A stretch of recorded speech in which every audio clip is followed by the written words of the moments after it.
How to calibrate a certain gauge set of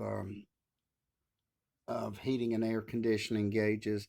Some are calibrated, some may be, some may not be, but this particular brand here, you may be able to find a um, little rubber-esque piece like a stopper, take and pull it out, put it aside, and if you can find a very thin screwdriver to go, you'll find a hole there.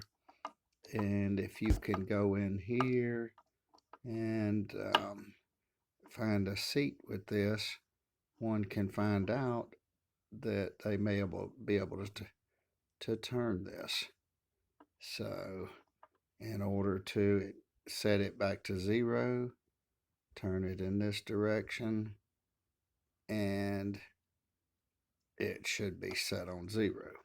So again, steps are to take this little thingummy here, which goes here, remove it.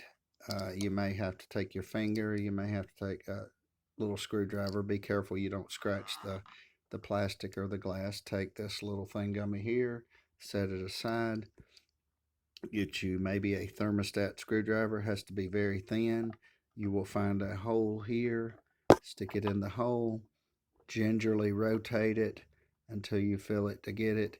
Then if the gauges is somewhat off there, tweak it until the gauges get to set around 0. And then remove this, take this piece here, insert it back in the hole, and see if that works for you. I'm not certain, but it may or may not, but it's worth a try. The way to adjust your heating and air gauges for a certain manufacturer. Thank you for watching and have a wonderful day.